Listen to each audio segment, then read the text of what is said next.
Okay, right. So welcome back to this next video in which we are discussing transduction of painful stimuli.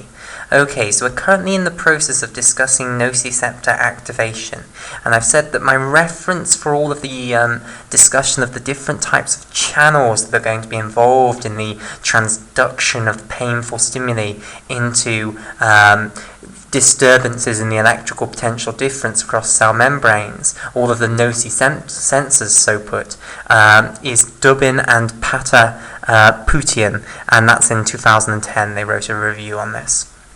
Okay, so all of the stuff that we viewed before this is, standard textbook stuff, so I haven't needed to provide a reference for that.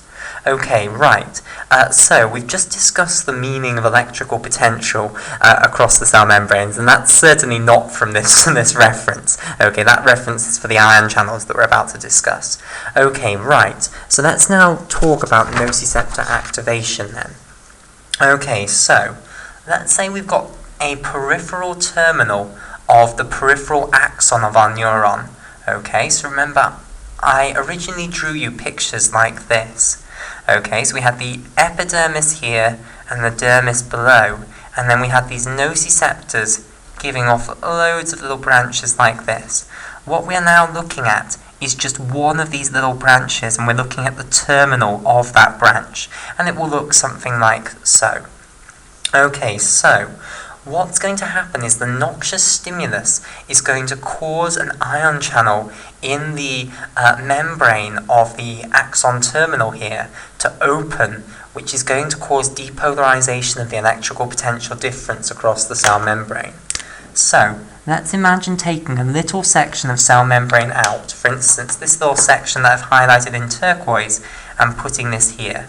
So initially the electrical potential difference across the cell membrane is around negative 65 millivolts, which means that the intracellular electrical potential is 65 millivolts lower than the extracellular electrical potential. Okay? Now, what's going to happen is when the noxious stimulus comes, it's going to trigger the opening of some ion channel, and that's going to change the electrical potential difference across the cell membrane. So, for our discussion, it's helpful to have an example. So we're going to start off by looking at the way that you transduce noxious heat into action potentials. Okay, so the main channel that detects noxious heat is a channel called TRPV1. Okay, now we'll discuss why it's called that later, but for now all that matters is that it is an ion channel basically. Now usually it's not open, okay, but when the temperature that it's exposed to goes up above a certain level, which is around 40 to 45 degrees Celsius, what will happen is this TRPV1 channel, which is shown here, will open. Okay, now what does the TRPV1 channel allow to move through it? Well, basically, it's a non-selective cation channel, okay? And for short, non-selective cation channels are often abbreviated to NCS channels, okay? Oh, sorry, not NCS, NSC channels, okay? So this stands for non-selective cation, okay? And then you say an NSC channel, so a non-selective cation channel. Okay, right, so NSC stands for non-selective cation, and then you'd have channel afterwards. So the TRPV1 is a non-selective cation channel, which means that when it opens, it's permeable to sodium ions, it's permeable to potassium ions, it's permeable to calcium ions. Now, we need to think about what's actually going to happen then. What is going to move through this TRPV1 channel when we open it? Okay, so we need the concentration gradients of ions on either side of this cell membrane. So we'll start with sodium. The extracellular sodium concentration is around 145 millimolar, whilst the intracellular sodium concentration is around 12 millimolar. The extracellular potassium concentration is around 4 millimolar, whilst the intracellular potassium concentration is around 155 millimolar. The extracellular calcium concentration is around 1.5 millimolar, and then the intracellular calcium concentration is around 100 nanomolar. Okay, so we have a concentration gradient favouring the movement of sodium in of around 12-fold. We have a concentration gradient of potassium favouring the movement of potassium out of around 40-fold. And then we have a concentration gradient of calcium here of around 15,000-fold favouring the movement of calcium in. Okay, now, so we wanted that sodium in, we wanted that calcium in, and we wanted that potassium out. Now, we need to think which of these are going to be the most significant. Well, we also need to take into account the electrical potential difference across the cell membrane, okay, because that's going to affect this as well.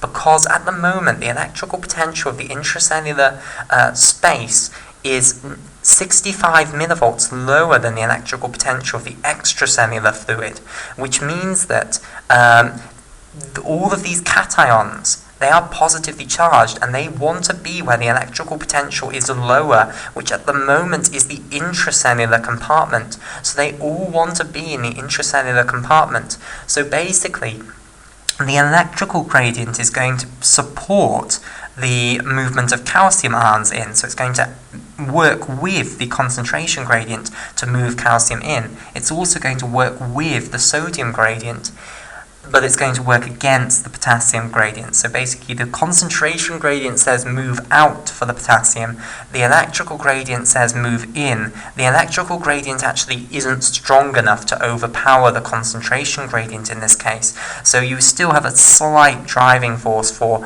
potassium out. But overall the message here is that you're going to get sodium moving in, calcium moving in, and then maybe a little bit of potassium moving out if you open this TRPV1 channel. Now you might think, well, surely it's going to be calcium ion after calcium ion after calcium ion, but you need to remember that the concentration of calcium, even though this gradient is the strongest by far of all of these gradients, the actual concentration extracellularly is much lower than the concentration of sodium extracellularly. So the chance that a calcium ion is going to hit this channel from the extracellular aspect and go through is lower than the chance that a sodium ion will hit that channel from the extracellular aspect and go through. But you do have a significant amount of both sodium and calcium moving into the cytoplasm of the cell, and we'll forget about the potassium moving out. It's negligible. Okay, right, so the message is that when you heat this TRPV1 channel up to around 40 to 45 degrees Celsius, it will activate and open, and it will then allow sodium and calcium ions to move from the extracellular fluid into the cytoplasm of the axon terminal here. Now, what effect is that going to have on the electrical potential difference across the cell membrane? Well, basically, where you put positively charged ions, that raises the electrical potential. So we are dumping sodium ions and calcium ions into the intracellular compartment, and therefore we are raising the electrical potential of the intracellular compartment. Meanwhile, we are taking positive charge out of the extracellular fluid. So the sodium and calcium ions didn't just materialize out of thin air, we took them from the extracellular fluid and dumped them into the intracellular fluid. So we're actually going to decrease the electrical potential extracellularly because we are snatching sodium and calcium ions from the extracellular fluid and chucking them into the intracellular fluid. So the electrical potential extracellularly is going to go down. The electrical potential intracellularly is going to go up. So if we now ask, what is the electrical potential difference going to do? Well, basically, remember the electrical potential difference was initially negative 65 millivolts, which meant that the intracellular electrical potential was 65 millivolts lower than the extracellular electrical potential. But now the extracellular electrical potential is coming down and the intracellular electrical potential is going up. So basically, this one's rising up to meet this one, whilst this one's coming down to meet this one. So when we actually ask now how much different is the intracellular electrical potential than the extracellular electrical potential, the answer is it will be less negative Okay, so we're going to get a less negative number. So for instance, it might rise to something like negative 50 or something along those lines. And when the electrical potential difference across the cell membrane becomes less negative, the fancy term for that is the membrane is becoming depolarized. So we call this action of making the electrical potential difference across the cell membrane less negative. We call that depolarization of the electrical potential difference across the cell membrane. Okay, so when the TRPV1 channel is activated by noxious stimuli, such as the noxious heat, and that's what activates it, noxious heat, although we'll discuss capsaicin in a moment. Okay, basically what happens is it's going to cause depolarization of the electrical potential difference across this cell membrane here. Now the question is then, does that cause an action potential then and there? Okay, can this piece of turquoise membrane fire an action potential? Well, the answer is generally no. Generally, what has to happen is the action potential will be fired from somewhere a little bit further along. And I'll explain this in a bit more detail once I've just given you a bit more nomenclature. Okay, so basically, when you bring in sodium and calcium ions from the extracellular fluid and dump them into the intracellular fluid, this is known as an excitatory postsynaptic current. Okay, or maybe we shouldn't call it a postsynaptic current. If it was a neurotransmitter, it would be called an excitatory postsynaptic current. Maybe we'll just call it an excitatory current. Okay, so basically, you are letting ions move across the cell membrane. Whenever you allow charged particles to move, that's called a current. Okay, so we've got a current across the cell membrane that we didn't used to have. Okay, and it's an excitatory current because it's depolarizing the cell membrane. It's making it more likely that the cell membrane will fire an action potential. So this is an excitatory current. Okay, however, this portion of membrane is unlikely to fire an action potential. Now, there could be many different reasons for this. It might be that there aren't any voltage-gated sodium channels, or there aren't enough voltage-gated sodium channels in the actual axon terminal. Okay? It might also be that the voltage-gated sodium channels in that area have a far too high threshold potential for activation. Okay, whatever the reason is, it's unlikely that the action potential will be generated within the axon terminal. This is a general principle for all sorts of neurons. Instead, there will be a certain region that evidence suggests is very close to the axon terminal, but we don't actually know for nociceptors where it actually is. Okay, and this place will be where the action potential is initiated from. So this portion of membrane will be the first portion that actually can fire an action potential. And that might be because this is the point where the voltage-gated sodium channels start being expressed, or maybe it's because the voltage-gated sodium channels in this portion have a lower activation threshold or something along those lines. Basically, this portion can't fire action potentials nearly as easily as this portion can. So what will happen is this will be the site where you get the depolarizing current or the excitatory current occurring, but you won't actually get an action potential there. You'll get an action potential somewhere a little bit more downstream in the axon. Okay, so this will be the action potential AP origin, and we don't, as I say, know how close this actually is to the axon terminal. Okay, right, so what will happen is this excitatory current of sodium ions and calcium ions that are coming in, they will diffuse over into this place where we're going to have the action potential originating. And of course, when you bring in those sodium and calcium ions into the cytoplasm of this region, what that will trigger is an increase in the electrical potential intracellularly here. Okay, so when we bring sodium and calcium ions over here, that will increase the electrical potential intracellularly at this region. We won't really change the electrical potential extracellularly. However, that's enough because now what's going to happen to the electrical potential difference, if we're raising the intracellular electrical potential and not changing the extracellular electrical potential, then the number's going to become less negative, okay? Because originally it was negative 65, you had to go down 65 millivolts if you were going into the intracellular compartment. Now the electrical potential of the intracellular compartment is going up, so the amount you're going to have to go down will be less, basically. So it's going to trigger a depolarization there. And if that depolarization surpasses the threshold potential of the voltage-gated sodium channels at that point, it will fire an action potential. Okay, and I'll discuss action potentials in a moment. So, basically, one more piece of nomenclature before I talk to you about action potentials. Basically, this depolarization of the electrical potential difference across the cell membrane that occurs within the axon terminal here, that depolarization is known as a receptor potential. Okay, so the name for that depolarization of the electrical potential difference across the cell membrane that you get within the axon terminal is called a receptor potential. Okay, and the receptor potential, through the diffusing of the excitatory current, sodium and calcium ions, into this region where the action potential is going to originate from, will trigger an action potential. So what we now want to discuss is an action potential, just to make sure that we're all familiar with that. Okay, so if we have our cell membrane of our action potential origin here, okay, the important channels are voltage-gated sodium channels and voltage-gated potassium channels. Now the voltage-gated sodium channels are going to be important first.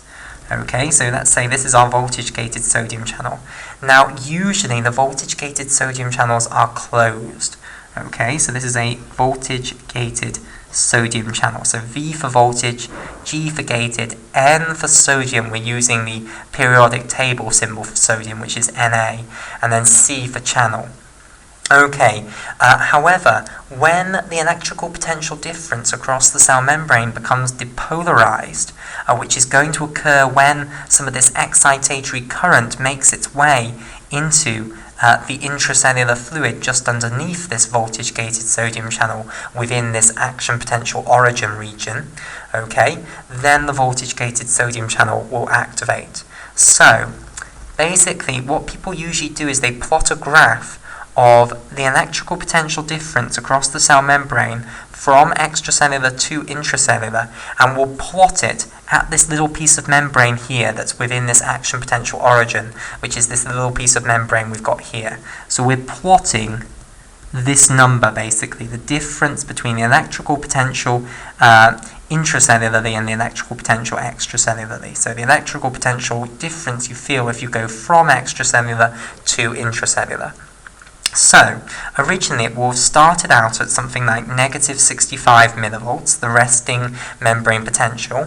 Then, when this depolarizing current arrived, so when the sodium and the calcium ions arrived from the axon terminal, okay, so these were part of that depolarizing current that caused the receptor potential and which came about via the opening of the TRPV1 channel, these will cause an initial depolarization of the electrical potential difference across the cell membrane by raising the electrical potential intracellularly. Okay, so we might take it up to something around negative 40 millivolts, and this is the typical threshold potential for the activation of the voltage-gated sodium channels within this action potential origin region. So the voltage-gated sodium channels will now open. And what do they allow to move through them? Well, they allow sodium to move through them. Now, sodium concentration then.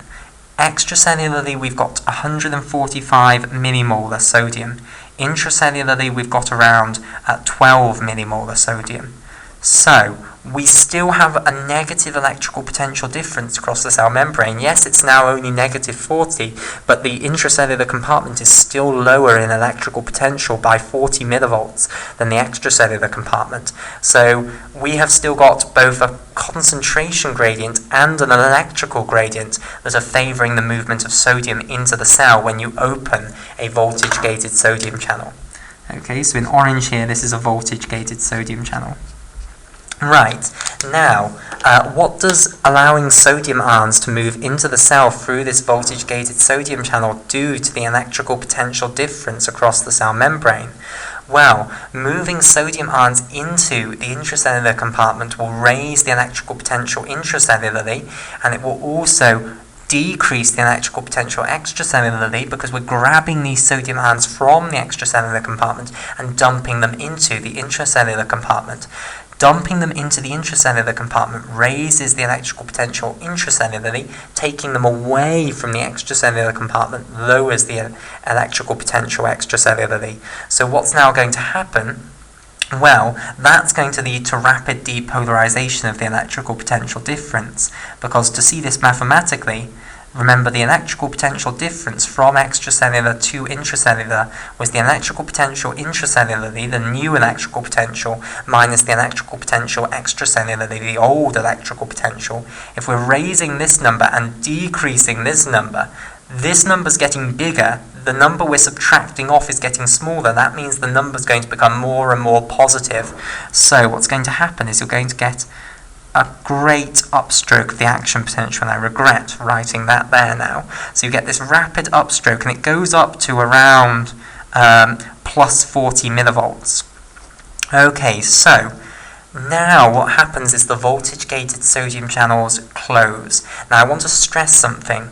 They close on a timing basis. They open at negative 40 millivolts, and they open very, very rapidly all at once, and then they close very, very rapidly. Okay, so they're not open for long. They have a certain amount of time that they're going to remain open, and then they close after that. Okay, they do not close because they've got to plus 40 millivolts, so it is not the voltage which causes them to close. They close because of a timing basis, so they've closed now. So we're not getting any more of this hugely rapidly depolarizing current coming into the cell through the voltage-gated sodium channels. Meanwhile, the voltage-gated potassium channels are going to start opening. Okay, so here this is going to denote a voltage-gated potassium channel, and for short, voltage-gated potassium channels are often abbreviated as VGKCs. V for voltage, G for gated, K is the periodic table symbol for potassium, and then C for channel. So in blue here, this is our voltage-gated potassium channel. Now, here's another great misconception. People think usually that the voltage-gated potassium channels, tried to mix potassium and channel then, are opened by the huge depolarization in the electrical potential difference across the cell membrane to plus 40 millivolts. So I've already added that, never mind. But they're not. They were actually usually activated around here as well. So they were activated at a similar threshold potential to the voltage-gated sodium channel. So you might think, well, why didn't they open down there? Well, the answer is the voltage-gated sodium channels were absolutely fantastic. They saw that rise to threshold potential. They saw the negative 40 millivolts and they ran with it. They opened very, very rapidly, and then they closed very, very rapidly. The voltage-gated potassium channels, meanwhile, they sort of see the negative 40 millivolts, acknowledge that it's there and think, oh, jolly good, and then sort of clunk around a bit, waiting to open, and then they finally get around to opening, basically. Okay, and by the time the voltage-gated potassium channels actually get around to opening, the voltage-gated sodium channels have done their bit and they've closed. So now the voltage-gated potassium channels have opened just as the voltage-gated sodium channels have closed. Okay, now what do the voltage-gated potassium channels do? Well, they're going to allow potassium to move through them. So we need to analyze what direction is potassium going to move in. Well, the potassium concentration intracellularly is 155 millimolar or thereabouts. The concentration of potassium extracellularly is around 4 millimolar. So the concentration gradient is around 40-fold and is screaming to move out. At the moment, the electrical potential difference across the cell membrane actually agrees with the concentration gradient, because the electrical potential intracellularly is actually 40 millivolts higher now than the electrical potential extracellularly. We've gone from having an electrical potential difference that was negative to having a positive electrical potential difference. So if you move from extracellular to intracellular, at the moment you actually go up in electrical potential. So these potassium ions want to be where the electrical potential is lower, which at the moment is the extracellular compartment. So you're going to get potassium moving out, basically. Okay, now, if we move positive charge out, well, that's exactly the opposite effect of moving positive charge in. Okay, we are going to reduce the electrical potential intracellularly. So this is going to go down because we're removing positive charge from the intracellular compartment. And because we're dumping positive charge into the extracellular compartment, the electrical potential extracellularly is going to go up. Okay, so we're doing the exact opposites to what we did over here. So if we now think about what's going to happen to the electrical potential difference across the cell membrane, then the electrical potential difference from extracellular to intracellular was the electrical potential intracellularly subtract the electrical potential extracellularly. This number is now going down, and this number that we're subtracting off is going up. Okay, so we've got a smaller number, and we're subtracting off a bigger number. So this number is going to become more negative. So what's going to happen is the graph is going to turn around and it's going to go back down like so. Okay, now you might question, okay, because as soon as we get into the negative levels again, surely the potassium ions are now going to want to be in the intracellular compartment, because that's got the lower electrical potential now, and that's a good perceptive thing to ask. But remember, the concentration gradient hasn't really changed that much. It's still around this 40-fold gradient, okay? And the question is, which wins? The concentration gradient still says move out, move out, move out. Now the electrical gradient says come in, come in, come in. The question then is which wins? And the answer is that until you get to a level of around negative 85 millivolts, okay, meaning that the electrical potential intracellularly is 85 millivolts lower than the electrical potential extracellularly. Until you get there, your electrical potential difference is not going to be strong enough to completely oppose the concentration gradient. So if you had an electrical potential difference across the cell membrane of negative 85 millivolts, that would be strong enough to mean that no potassium moved across the membrane. There was no net movement. Okay, the concentration gradient would be equally matched with the electrical gradient. However, anything's less strong than that, okay, and we're still, we're still above negative 65, so this is less strong than negative 85, will not be strong enough to stop the movement of potassium out. And if you go beyond that, if you go down to negative 95, it will go in the opposite direction. You'll get potassium moving in against the concentration gradient. Okay, so we don't need to worry about that, basically. Potassium continues to move out. Okay, so what this will do is the voltage-gated potassium channels will continue allowing potassium to move out. They'll stay open and open and open, and then they'll finally close. And by the time they close, you've just gone a little bit below negative 65, maybe down to something like negative 70. Okay, you haven't quite made it to negative 85 yet, so you've never got to the point where it's started to stop the movement of potassium out. Well, it has started to stop it, but it hasn't completely stopped it. Okay, and then the voltage-gated potassium channels close, and then it's over. The action potential is over now. So these two channels are now gone. They're both closed. And of course, you don't just have two of them. You'll have many voltage-gated sodium channels which were all working together, and many voltage-gated potassium channels in this little area of membrane which were all doing it together. Okay, but now they've all closed, and now only the leaky sodium channels and the leaky potassium channels are open again, and they will re-establish the resting membrane potential via the Goldman-Hodgkin-Katz constant field equation. Okay, right. So that's what the action potential looks like. Now, the one extra thing to say is how the action potential will propagate along the neuron. Okay, so if we've got our neuron here, let's say this portion of membrane that I'm now highlighting in orange is undergoing an action potential. Okay, so it's undergoing this electrical maneuver, basically. Okay, and I should stress that really it is an electrical maneuver. You might say, well, surely there are ions moving out and in.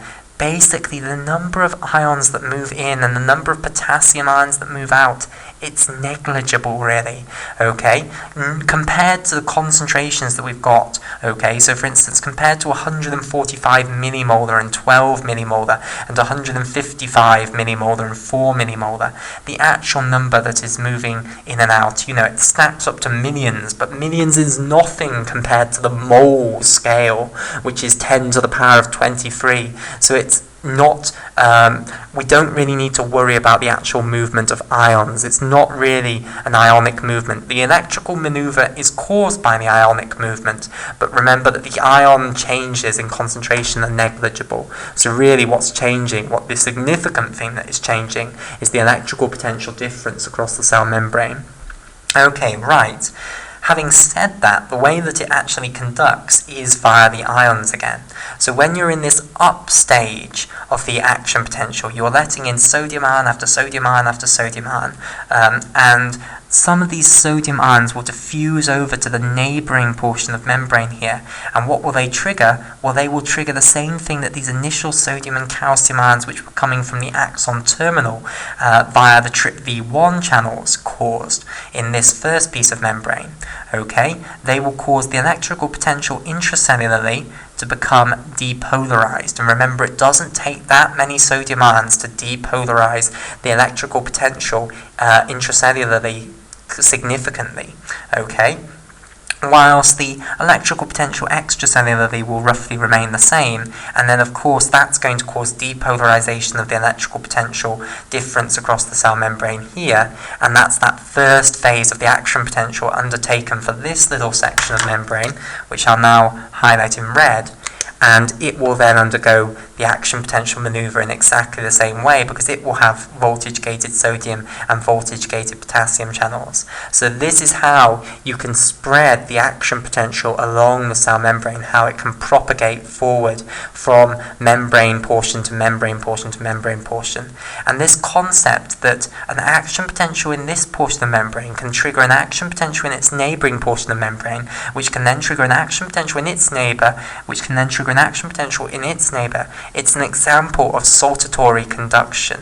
Now, saltatory conduction doesn't just refer to action potentials. It refers to the concept of something here causing the same thing here, causing the same thing here, causing the same thing here. So there are many other examples of saltatory conduction in reality. Okay, action potentials are the sort of archetypal example of it. Okay, but the principle is just that a little change here causes another little change here, causes another little change here, causes another little change here. Okay, right. So that's how then these nociceptors are going to become activated. That will trigger... the nocicensors will become activated. I'm making the same mistake that I deliberately put right at the start of the videos to avoid. Okay, so nociceptors, remember, are the neurons. Okay, whilst the nocicensors are the actual receptors for the noxious stimuli. Okay, so the principle is that within the axon terminal, you will have nocicensors such as the TRPV1 channel, and we are now going to discuss many other nocicensors, and that's the portion really that the Dubin and Potassium reference was for. Okay, so we're going to discuss many other examples of these nocicensors, and what they're going to lead to when they detect their noxious stimulus is they will lead to depolarization of the electrical potential difference within the axon terminal. This is called a receptor potential within that axon terminal, and that depolarization here will lead to a depolarization in the action potential origin, which will then fire the action potential, which will propagate down the nociceptor. Okay, so in the next video, we'll begin our in-depth study of these different nocicensors for different noxious stimuli.